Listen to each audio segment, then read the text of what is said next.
Let's go baby, look at it.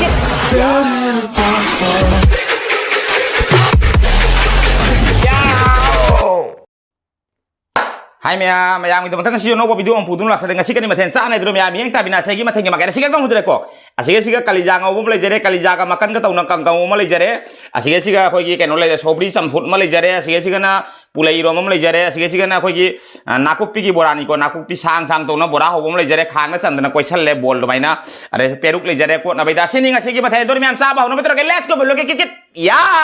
tahu cara ke kasih dia yang gini kau video saya misal nang boy nang boy tahu intro kayak soy terus mẹ mà cũng jangan rasa itu ada ai humang ada asis thong lo kada kum mathan ye komu ma ngasi no misiga ina video ni sema gi target nai to ise hajikan na komu hawai mu phut na khona to rami mya ba huren dang sa ba gi demu natra kadi sang dia ba mathen to bo ko pada matam jam sang nya ba ase ayuk to gi sema ni ayuk ki pung tara ma khai de gi thong mani pung tara ma khai thong ga haji pung baro tare pung ani chang khare se ngau ba khot pa se iron ba se tho cham thong ase bora ho ba ase sam dok pa khotok pa sak thong ma yam ni se ase mayam ni dum phang mi ta mayam yana na si do hayang aja kamu ai huren nungdang ye kamu se sa pa lo ra kamu nungdang dong sa to nungdang na uti we na sa to min to ai ung thi na sa ke to nang dre adon taw re to di myan sa ba hono betra ko kai to ni upai leite nang boy nang ga to na video re kara semau tai ai yum chatura ba kui dra ba to na video se jari ma kai yum khara semjalo bai na ga hayang ang chitagi yum da ge kom paula ni ngai helwai na kai no ri khoi gi yum da puja taw dura ba to na ngai helwai ra ni adon ngai helo hai dingai si gai na chaning ba khara nga da kari no pangcha sa haura ga ba ge video su yum cha khara ga di sema matam phang mo ya ba kai na yum da puja taw dura ga noi mangani tarung ni puja taw na lang le dura ga duai du ga nang kada gi video se mai matam phang mo ya ba to na video se khara semo ge taw bani sang matam ta pasem sem bini ai sak ta ga di focus taw no mathen da focus taw mi yam du irom ba du kai no ni yong cha ha pa ga kai no ngasi na kai no ni pulai ni ko ngahangi don te ko mi hara mani ngahangi kai no irom ba na na khoi gi lok lei du na lok lei nante lok lei du khara hina dia ba manam du khara nungai te don lok lei prakre don pulai wan pore pulai ji kai na haine ya ba yong chak jaw re du yong chak ke loi na lo re hai ta re mu re ji yong chak khandok ke na tra du na chak sa ba jam wai yong chak ke drum dram drung tru ka daw i bo khaya si ke yong chak maru do chang hi na suba jang mang ro sa ba hu ra ke chak jam lam me ayuk ta ke sum sa di cái chúng ta là xem mà thiền cho nó lên mà thiền chúng ta pon thế này khôi đi thân tân như cái đầu nó cái thùng bom khop bom mong sa đi mi đồ mai extender mà sa na thế đồ free cái lít ram nu olang ya adur mi am sa ba no betul cái let's go belo cái kit ya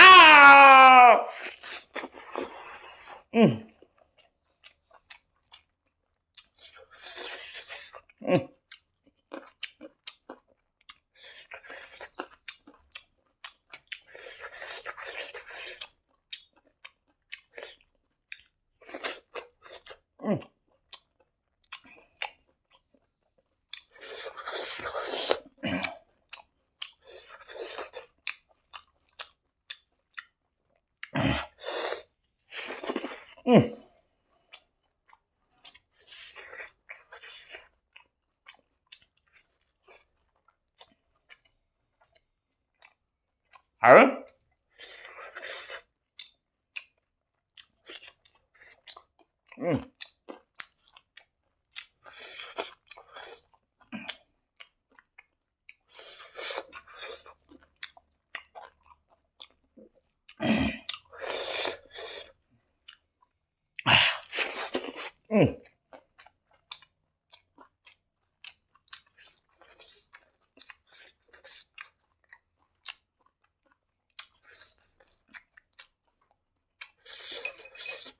Duh,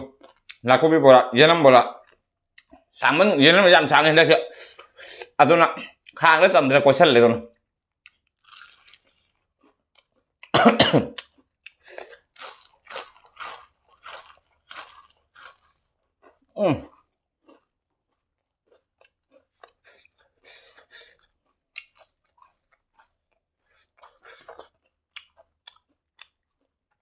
kali gua no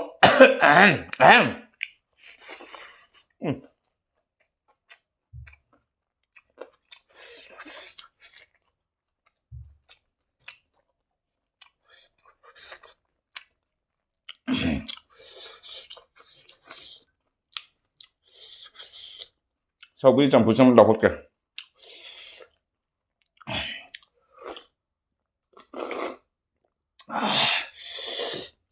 thawai happy sabul saubri campur lawat pasiribo hauli hauli ngahan badar sala siu por imi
Tapi siang itu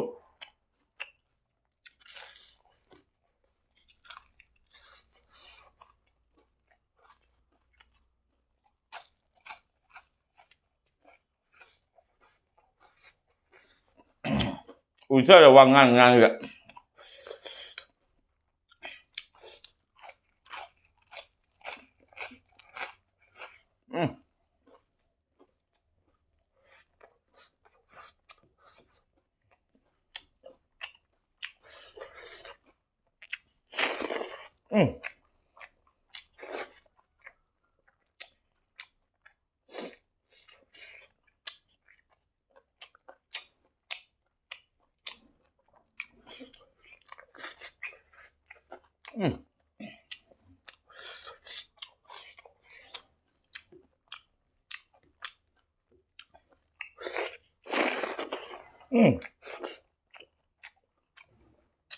Halo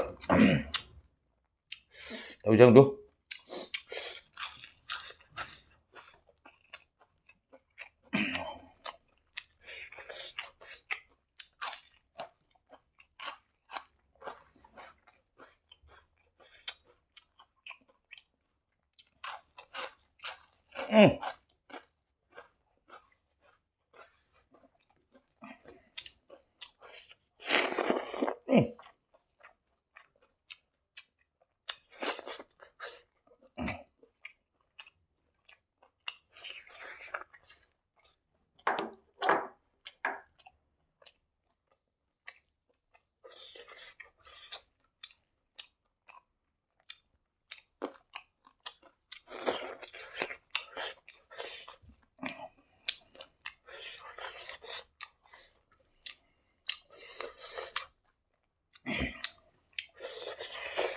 Padahal hào đấy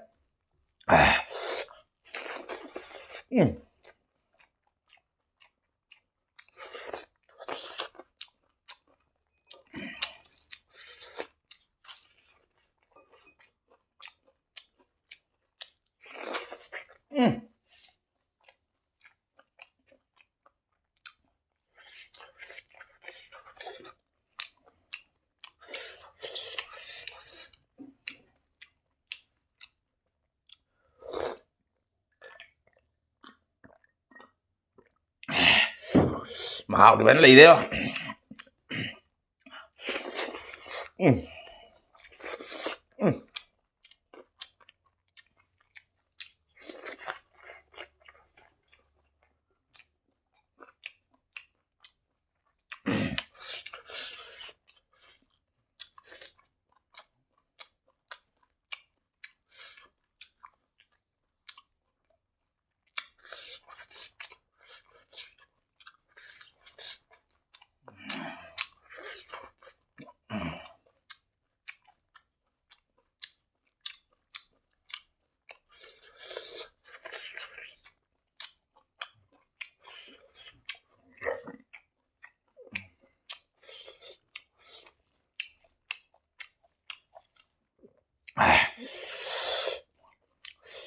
hào cái bạn hào đấy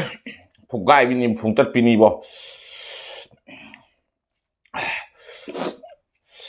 ngâu bị thảo gì ông xả kìa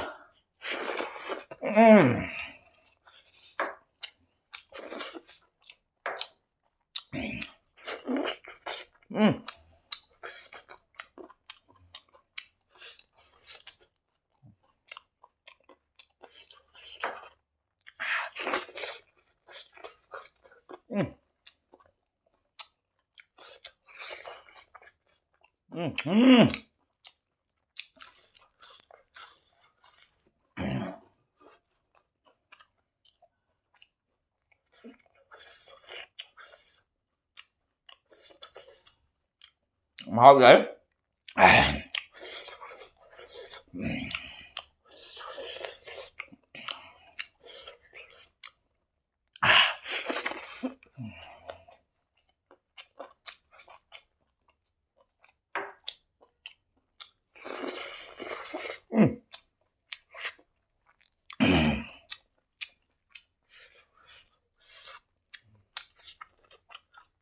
nuôngที่มันนี่nuông chúด้วยมันนะ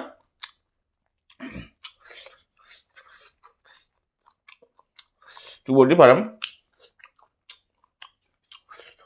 đang cũng chỉ ra được phải rất ra phải ăn chung kìa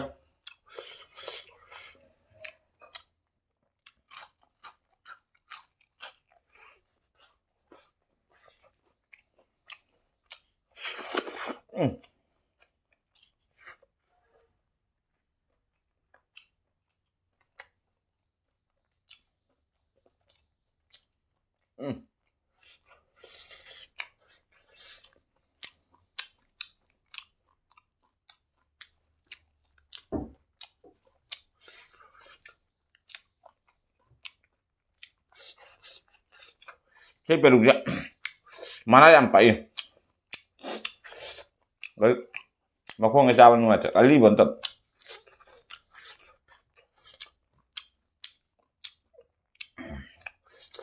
hay đã trả mà liền đi à giúp papel quay tay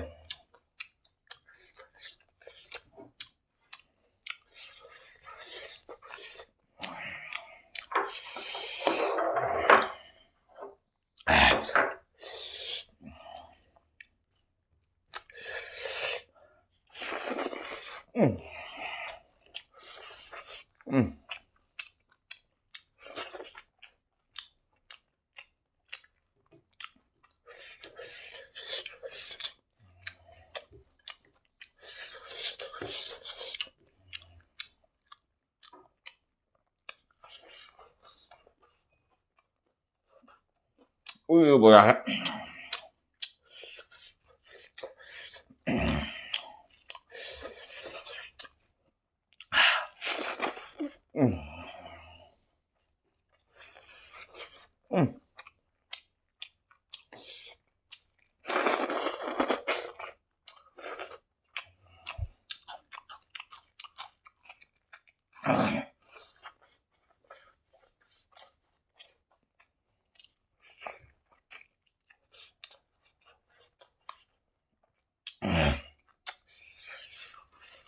makan mie yang mereka keji uang beda sunat na mangso macam apa cai lagi salut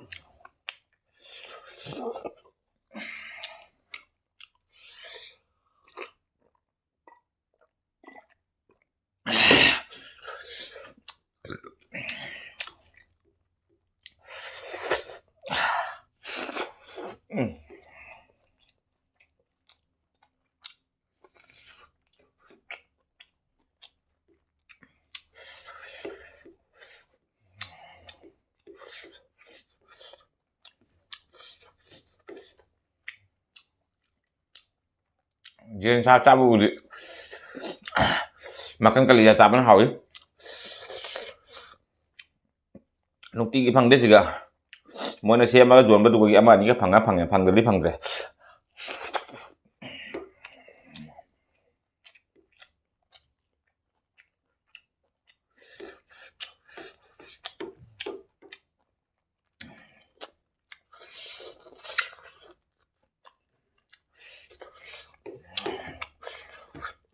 好了。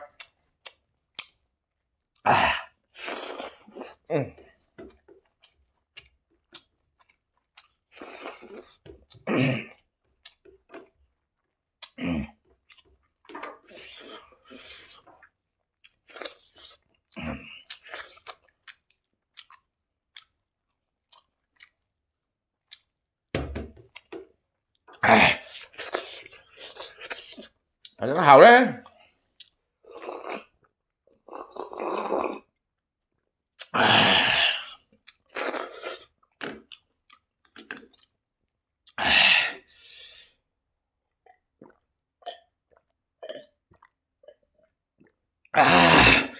好的，好的。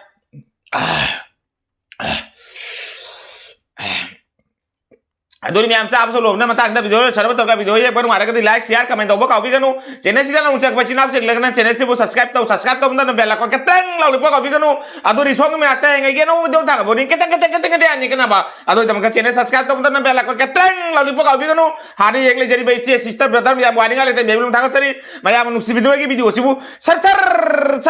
lalu na siya to view ase hara ka maya na kaina baya thang lalu ge ngasi bebulum te ge ngasi ge baby vlog te sar ge next video rum phangna chinga chigi bye bye